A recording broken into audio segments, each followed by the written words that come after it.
Welcome back to The Corporate Hangover. I'm your host, Tiffany Kennedy, and today we are speaking with Stephanie Tobin, who is a writer, she's a healer, and I'm really looking forward to this conversation that we're going to have. She's going to take us through what it looks like when you're looking to find your purpose and to walk in that. And we're going to really deep dive into her journey and some of the lessons that she's learned along the way. If we're lucky, she might share some insights from her book with us. So I'm really looking forward to that, Stephanie.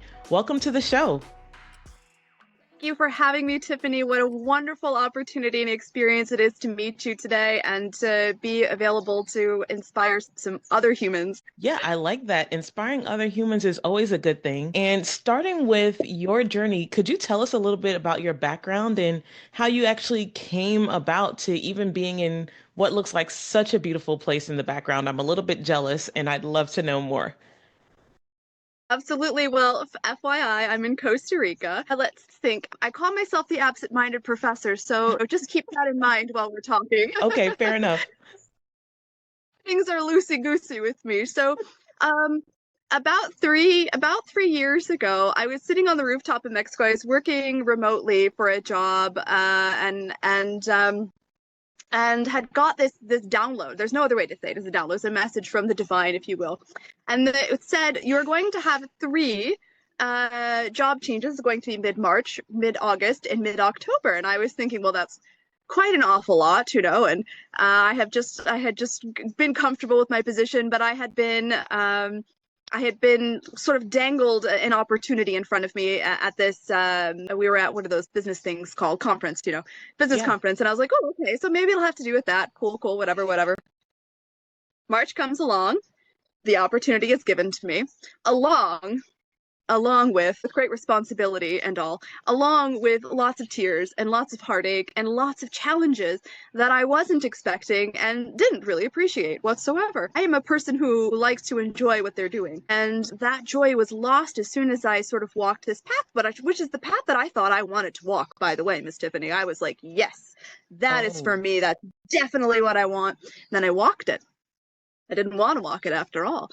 And so as mid-August was coming along, because this happened mid-March, just as promised, and so as mid-August was coming along, I had visited a friend out in Santa Barbara. I was living in New York at the time, and I visited a friend out in Santa Barbara to work the rodeo. I was doing some catering for him. He owns a restaurant, and he's like, hey, do you want to come work the rodeo for me again this year in an antique show? I'm like, yeah, cool, that sounds like fun. And, working remotely, so it didn't matter much. Yeah. So I spent my weekend doing that and having a great ton of fun. And when I got on the plane, I met my favorite musician. Not only did I meet him, but he was sitting right next to me. No and I was the last one on the plane. Yes, and if you've ever been to the Santa Barbara airport, it is not very big.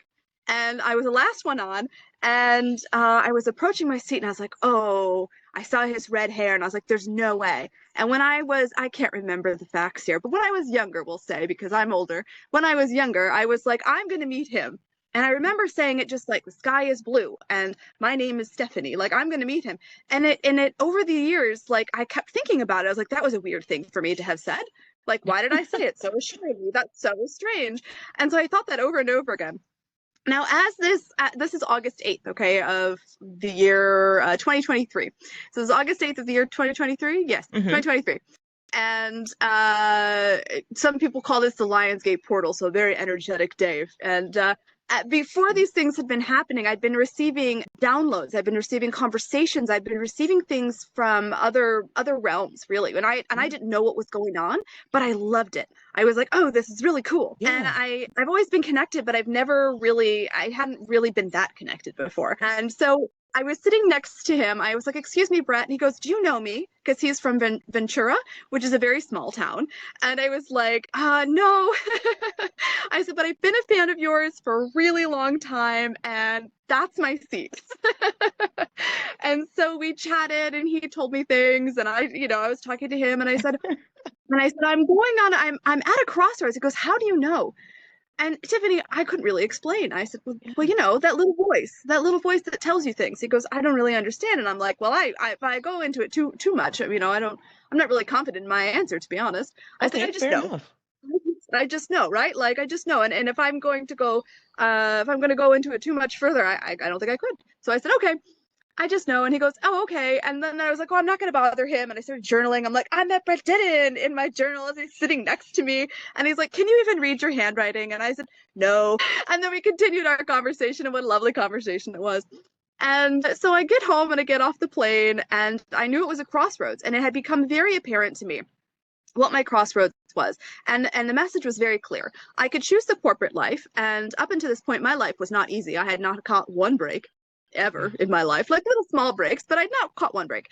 And so they're like, well, if you choose the corporate path, we'll support you. And I said, okay. And they said, but if you choose this other path, which we'll say is a spiritual path, we'll also support you. But if you don't choose a spiritual path, these things that have been happening to you and for you, you won't be able to access like this anymore. And I said, well, I think the choice is clear then, Yeah. not having any plan. So I was like, okay, well, I've made the decision, and now what? And now what? And I just waited around for 10 days and thinking like, shit, what do I do? How do I make this happen? What now what? And my boss at the time was like, we have to have a meeting, blah, blah, blah. A very, self-important man with a lot of problems, that he creates on his own. Likes to hear And so themselves talk. oh, yes, one of those. And so we had this meeting, and I was in the wrong for this and that, and it was just very tiresome. And I was like, maybe we just don't do this anymore. And I quit the next day. Oh, And I quit wow. the next day without a plan. Without a plan, with very little money, without a plan. I just knew that I had to do something drastic in order to commit to this life. Yeah. Because if it meant that this door would close forever, I didn't want that to happen. And so without a plan, I knew I would be caught. And I have been caught, though it's been hard, I have been caught. So that was mid-August, August Hmm. 18th, exactly. Yeah, that was the day I quit. And then I fell asleep, and I hadn't slept that well in about a year. So that tells you a lot about my circumstances. Yeah. For 2 weeks, I was like, for 2 weeks, I'm just going to do whatever I want. So I did whatever I wanted. And then my friend asked me, what are you going to do? And I said, well, I think I'll open a Reiki practice. I've studied Reiki, and, I think I'll just do that. And so I decided to do that. And guess what? Mid-October, October 15th, I signed my lease and opened my practice. Just like that. I spoke to one person. I said, hey, I saw that you're a massage therapist. Do you know anybody who's renting a room? And she said, we are. And I said, oh, there you go. And that was that. And I opened my practice. And it was a bit frightening. It was a Yeah. bit overwhelming. I'd never really run a successful business before. I had a lot of false starts, as you do when you're a creative. But Hmm. I really had an experience where I was like, oh, this is going to work. But I knew it would. I knew it would get me where I needed to go. And so I drove Uber in the meantime as well, Hmm. just to make sure I and pay my rent. And I will tell you, Tiffany, that I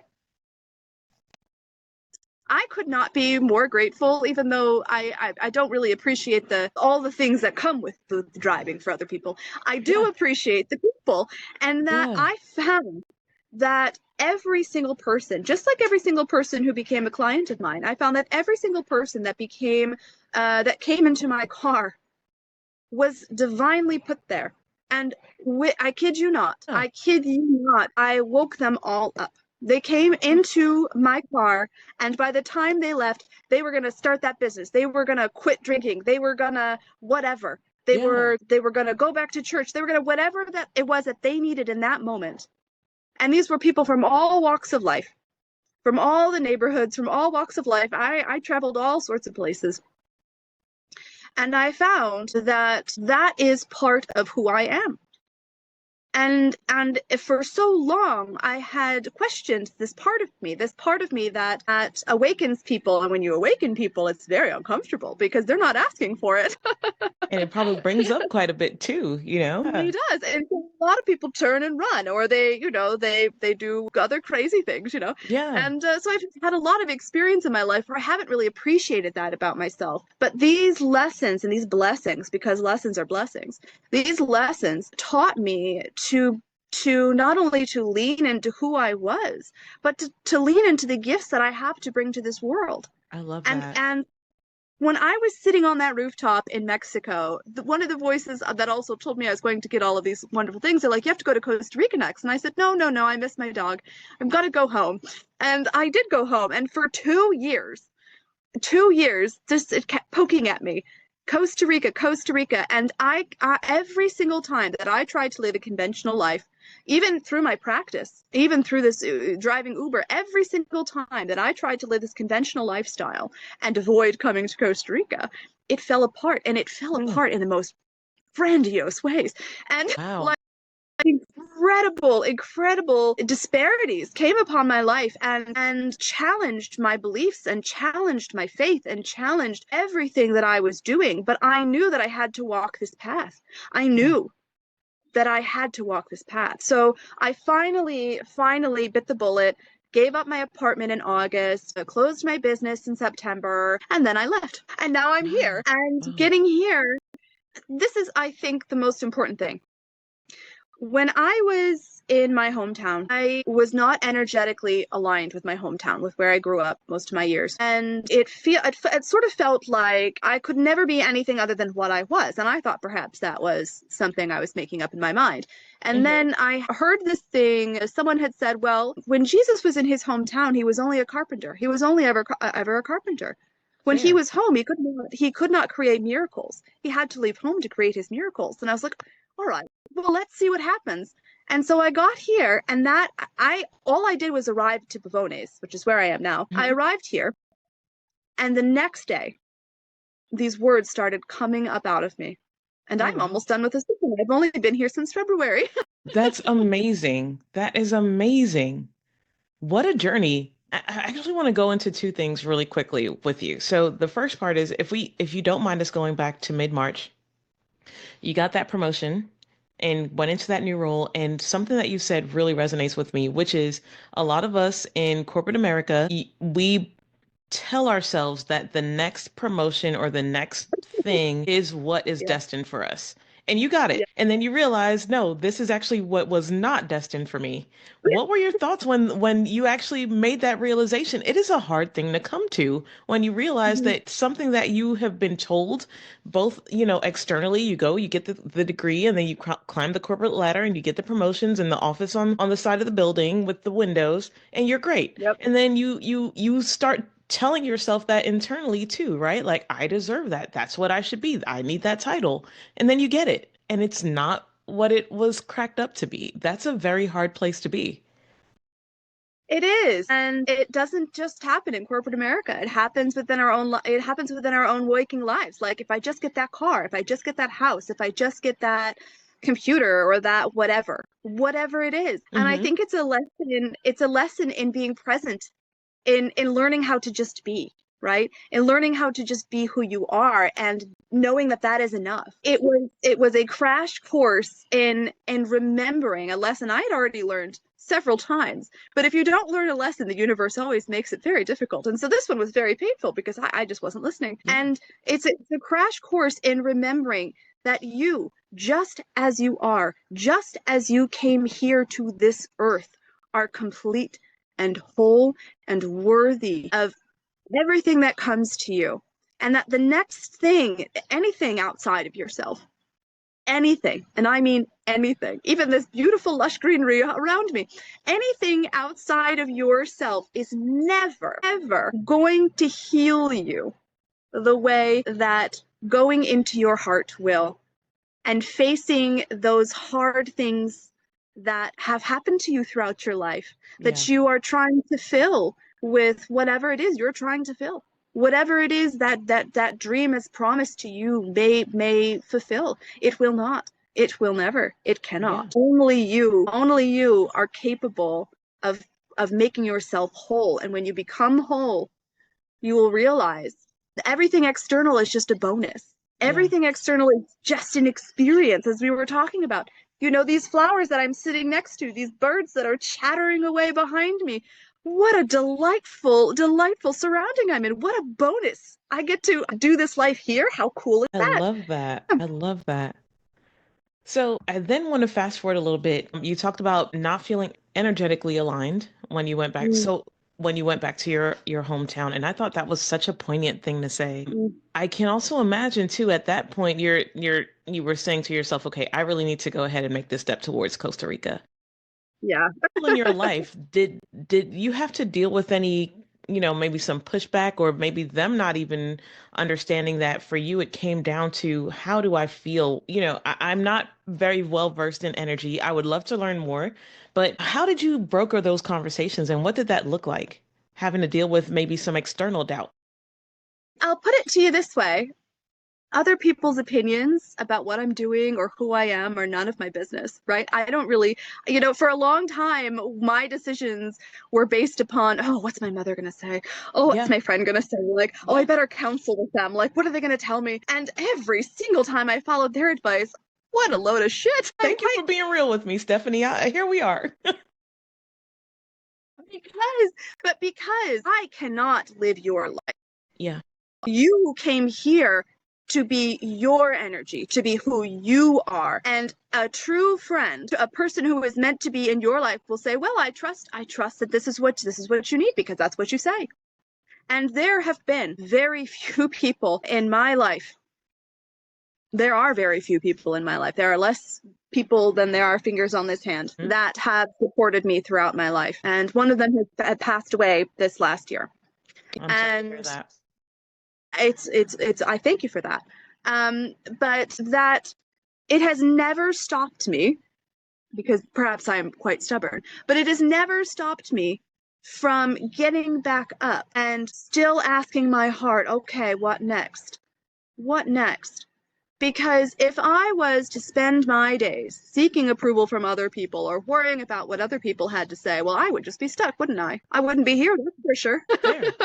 Fair. Yeah, I think you hit the nail on the head with being stuck, right? Because sometimes we use that as a crutch because you feel like if you gather just enough data points or enough input from other people, then you can make the right decision, where it's just a reason not to make a decision or not to move Yeah. forward. I've definitely been there. I shouldn't say always, but I have seen patterns in my life where I need to make a decision. Yeah. And it's just like, I don't want to make the wrong decision. So let me counsel with all these other people first. And really, I would say it was my mom, my grandmother, what would my sister, what will they think? Where it's just kind of like, make the decision, go forward, do something, right? You're just Yeah. stalling at this Yeah. point. The perfectionist in me just doesn't want to move forward. Oh, you silly goose. The perfectionist. I was the perfectionist for such a long time, and what Hmm. a drag of a way to live, you know? What a drag Yeah, of a way to live. What's most fun? Messing up. Like fair. doing something and you're like, well, that didn't work out. Well, what did I do wrong and how can I do it better? Like, Yeah. you cannot build a house if you don't have a foundation, and you don't get a foundation unless you try and mess it up. That's fair enough. That's fair enough. I've heard this before, and it used to give me a lot of anxiety when I used to hear it, and now I get it a little bit more, which was fail quickly if you're going to fail. And I would be like, well, I don't want to fail at all. How dare you even mention failing quickly? And now it's like, yeah, let's get it out of the way so I can at least get my lessons learned, or I know what to do better next time, and I'm good, right? But it used to give me so much pause. So much pause. Like, how dare you suggest I fail? Good time. Still learning. Still learning. You got Um, this. so you mentioned, not necessarily having a plan when you finally decided to walk away, but it seems like maybe the universe had a plan for you with even something as simple as driving the Uber, right? Because it gave you the broad range of interactions with so many different people and helped you. It sounds like it helped you kind of tune into your ability with being able to heal and understand different points of energy. Would you say that was maybe a fair assessment? Yes, of course. I had to give faith. I had to give faith to the universe, to the cosmos, to whomever is clever. I Yeah. had to give faith, and when I did that, every single day, I woke up early enough to watch the sunrise, and I worked late enough to watch the sunset every single day, 7 days a week. Wow. And yeah, and I did that. It was exhausting. I mean, I took some naps. I'm a nap girl, but um, Amen. but but what I was gifted every day was either I made somebody cry, which I'm in the business of, Mhm. or they made me cry, Wow. because there were gifts. It was an exchange of energy every single day that I am eternally grateful for. And the first few days I was driving Uber, I was like so annoyed and This, Yeah. and then I was like, well, Steph, if you're gonna do it, you better do it right. So you might as well enjoy it and you might as well have Yeah. fun. You have to do it. So have fun. So I changed my perspective, and as soon as I did, the folks that came into my car, whether they had nothing or they had everything, were the most beautiful people I have ever met in my entire life. And not only did they restore my faith in my community, because I lived in Rochester, New York, which is per capita the most violent city in the United States. And not only did it restore my faith in my community, but it restored my faith in humanity itself, where I had these doubts and these, I've always loved unconditionally, but you still have doubts. I went to bed every day just thanking the universe. I woke up with the sun every day saying, and this is important for some reason, I have to tell you this, but I woke up with the sun every day saying this little mantra: I am the sun and the sun is me. I am the moon and the moon is me. I am the sky and the sky is me. I am the trees and the trees are me. I am everything and everything is me. And when I said that, I reminded myself to be present and to be one with all things. And I think that really truly gave me the gifts, made it possible for those gifts to be given and those gifts to be received. Because it's all exchange, right? We're always dancing. Yeah. I love that. Energy seems like a constant thing, right? I don't know Yep. that there's any point in time where you can turn off your energy. So, in interacting Yep. with so many different people, how do you protect your energy just in your day to day? What does that look Well, like? that's a great question, my friend. Protecting your energy. So for a long time, I believed in this protection, but okay, what I learned is very, very important, is that if you are authentic, if you are wholly authentic, if you are connected to all things, you understand that the only thing that you need protecting from is your own self. Okay? Huh. Your reactions to other people are ego based, they're trauma based, they are based on the things that you've experienced. This person that comes into your purview, this person who comes into your reality, is there to teach you something. We only interact with people as mirrors. So if there is a person who is coming in and challenging you, something within you, that is not them. That is you. Hmm. That is, why is this person bringing this up in me? Oh, I should probably heal that. And once you begin to see your interactions in the world and your resistance to the world as healing, as the pathway, it's literally the path to returning to yourself. It's very simple. It's given to you every day. You just have to see it this way. And once you begin to walk it this way, once you begin to understand it this way, there's nothing to protect yourself from because you've healed everything. No one can hurt you unless you allow them. Wow. No one can hurt you unless you allow them. If you understand that you are complete and whole as you are, that's it. There's nothing can happen to you that isn't meant to happen, that isn't divinely guided. All right? I hope that answers your question. It's such an insightful response and something to really think about for certain. So, it does help me. And I believe it's probably going to help a lot of others Oh, as well. good. Yeah, for sure. For sure. So I'd love to take a pivot into your writing because you said as soon as you made this change, that's when the words Mhm. really just started coming out of you. And so I'd love to just understand a bit more about how you just found your voice as a writer and as a creator. And then I would imagine it sounds like maybe the words kind of took form. Maybe not necessarily you saying this is specifically what I'm going to pursue. That at least that's how I imagine it. But I'd love to hear it from you. Yeah, sure. So I've been a writer my whole life. I have a love for words. My mother instilled that in me, and I instilled that into my son. He read the dictionary cover to cover several times over. So we have a deep love for words in my lineage, which I am utterly grateful for. Hmm. It's such a good way to express yourself as a human, A Fair. bit inefficient, but it is beautiful. So when I got here, I was meeting up with a friend. So I I had taken a ride from a friend. I was going the opposite direction, and this friend had just happened into where I was, and he said, "Oh, I'm going the opposite direction. You want to ride?" And I said, "Sure." I didn't even know where it was. I didn't even know where I was going, and I was like, "Yeah, sure. I'll figure it out. I don't even know if I'm gonna have a place to stay." So he sold me his tent. I've been sleeping in a one-person tent for the majority of the time I've been here, right on the ocean. Can't complain. Hmm. And he said, "Let's meet up at the cafe the very next day." And I said, "All right, sounds good." and I was like, oh, I think I'm going to write a book. And then I got very, we'll say my masculine energy was speaking, because it certainly was. I'm like, I'm going to write a book, and this is what it's going to look like. And I had been given before the title of the book in January. I was sitting and just enjoying the birds and the morning with my coffee and just listening to what I had to hear, what anything messages that come through, which is what I do with my mornings. And When the Soul Begins, that is the name of my book. When the Soul Begins comes through.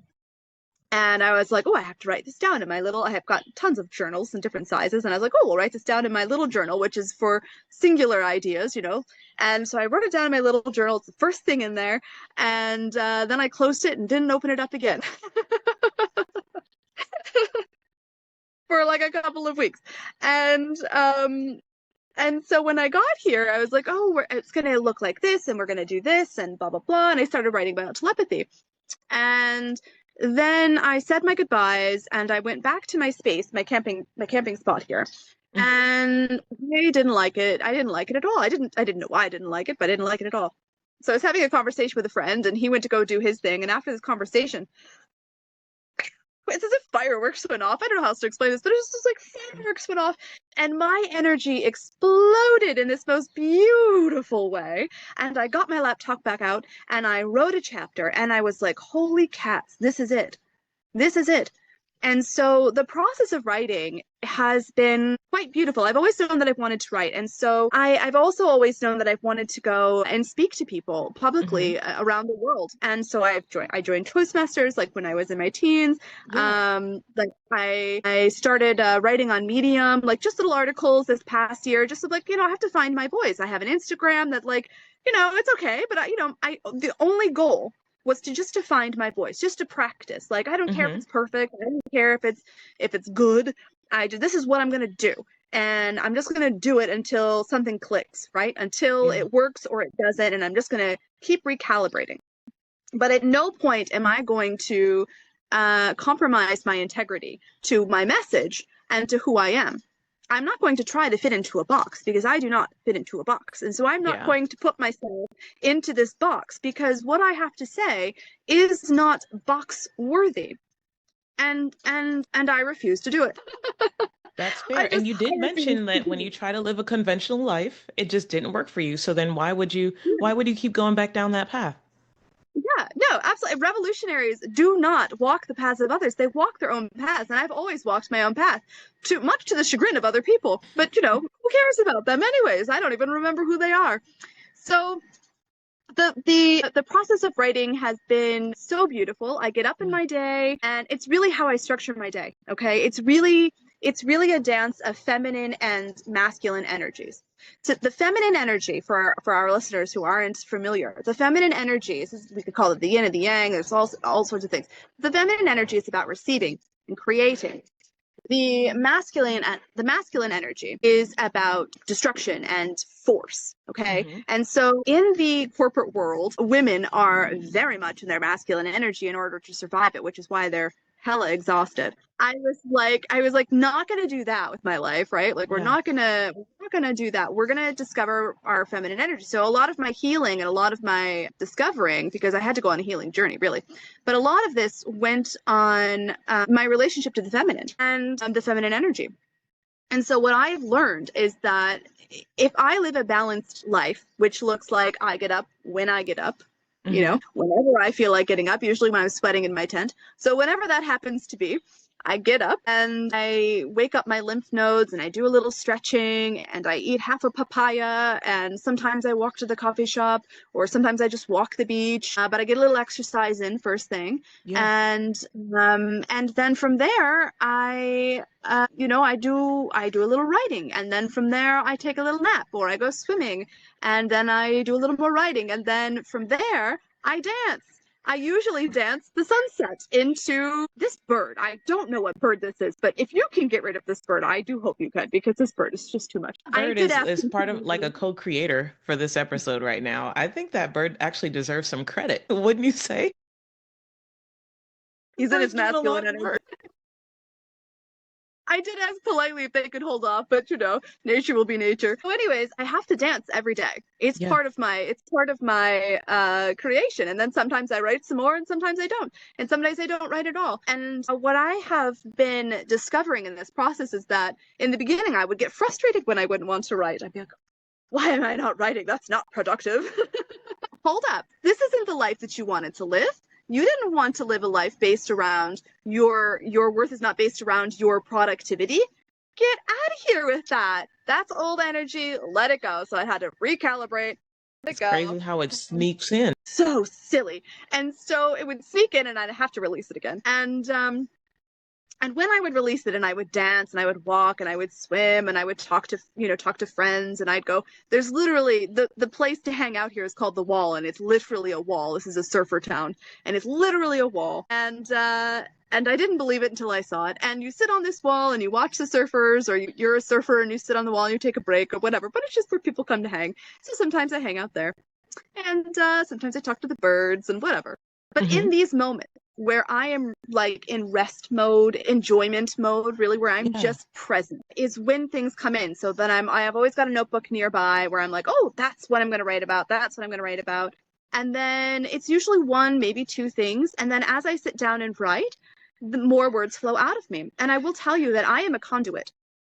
I am a conduit. I have actually I channel with beings regularly, which is a whole other conversation that's not for this time. But if you have ever spoken to other writers, or if you ever speak to writers or artists or musicians, right? Even when I've written music and when I've painted, like, you are a conduit. When it comes to your creation, you are expressing not only what's inside of you, right? But you are expressing through the divine is expressing through you.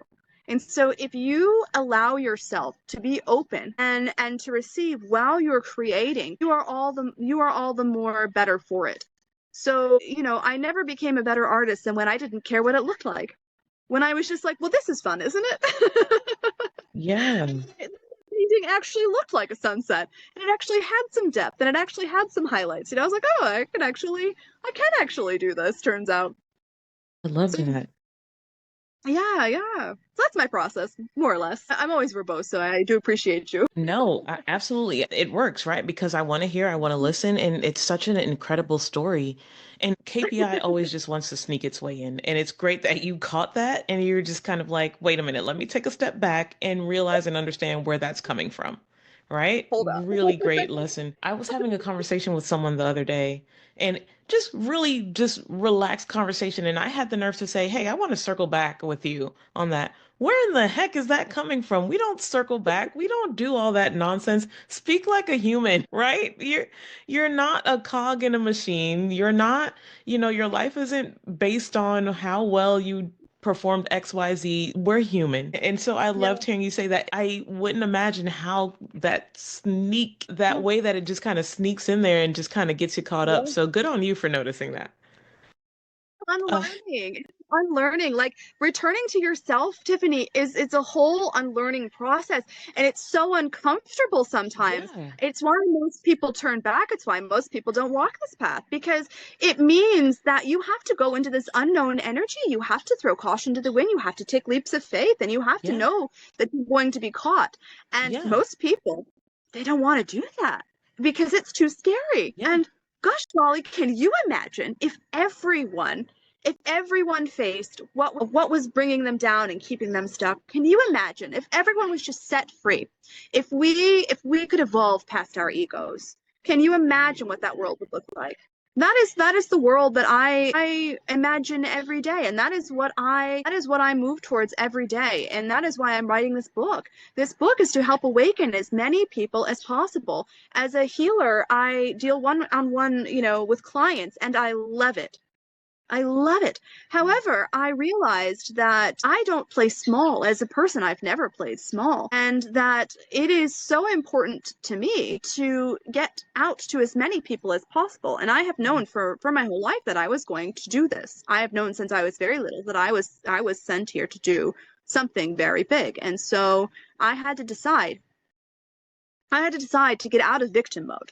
I had to decide to let go of my shackles to my harms. I had to decide to face my demons, to face my ego, to face the things that were holding me back. And it is a daily thing. Like, just because you heal things doesn't mean it doesn't come up. Like I just said, it doesn't mean they don't sneak back in, and you have to be like, let me just fix Yeah. that right there.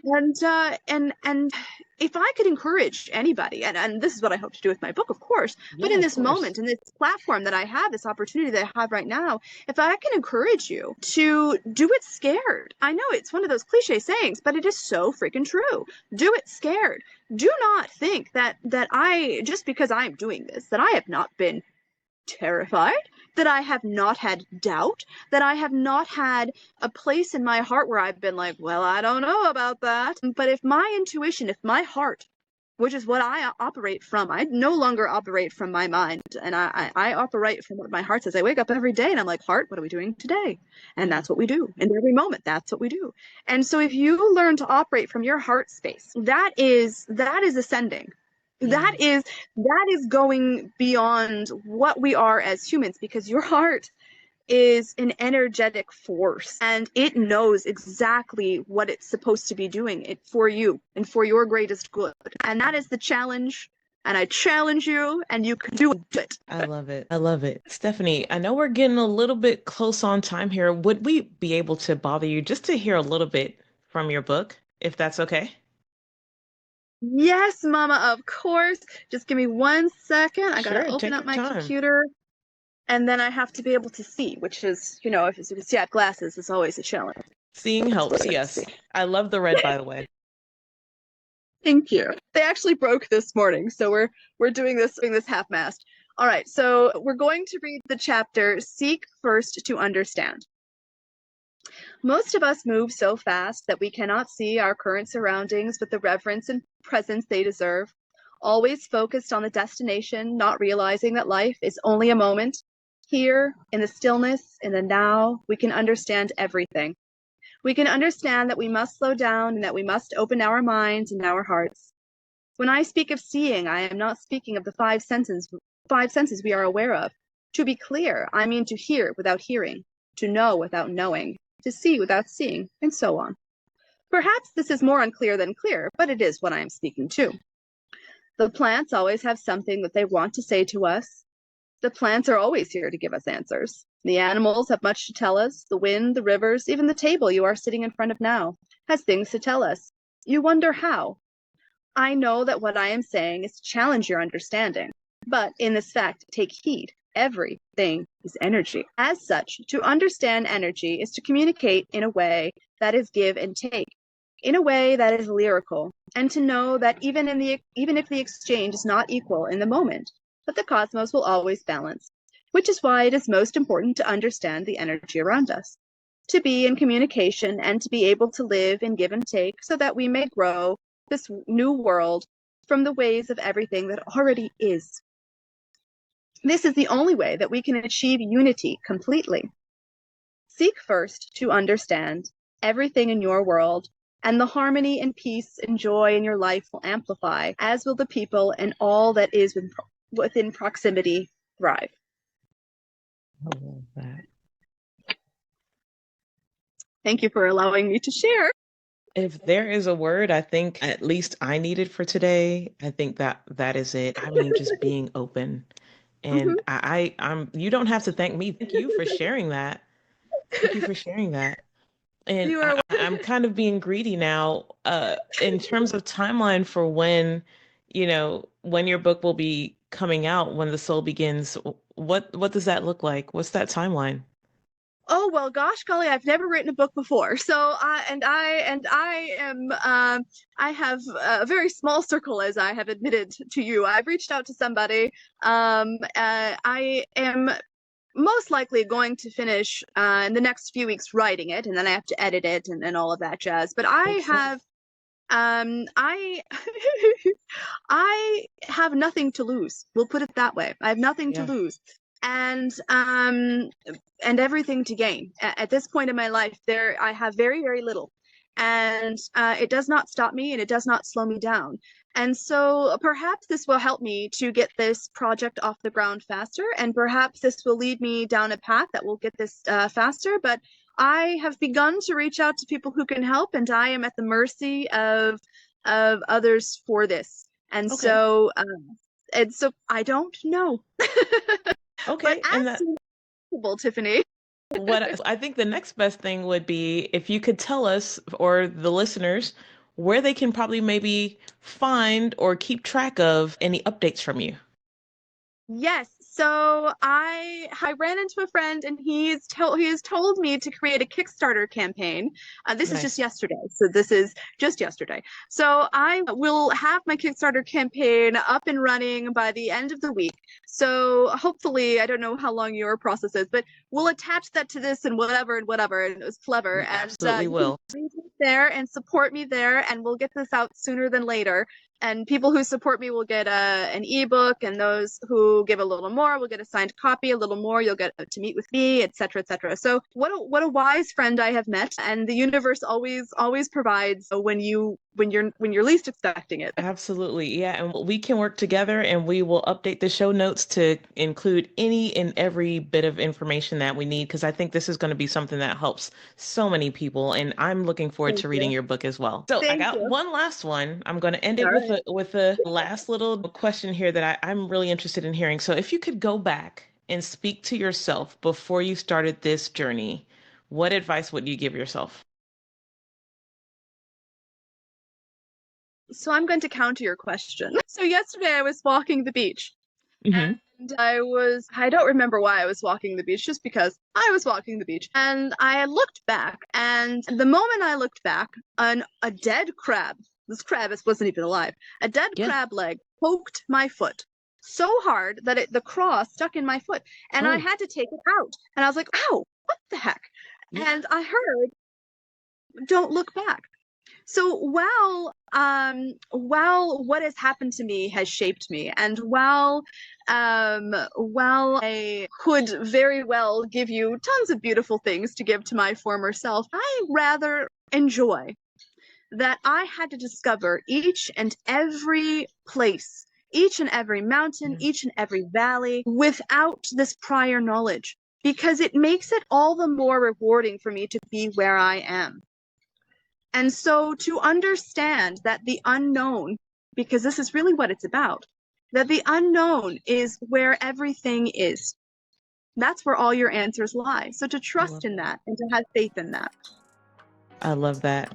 Well, Stephanie, I can't thank you enough for an amazing conversation. I am looking forward to when your book launches. Just there have been so many great points that you've brought up, and I really felt like this was just a vibe, not just a conversation.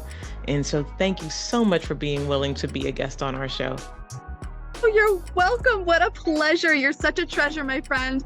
And I just love getting to meet new people. And I thank you so much. And I hope that this brings you great success and fills your heart every day. Thank you. Thank you for that. Yes.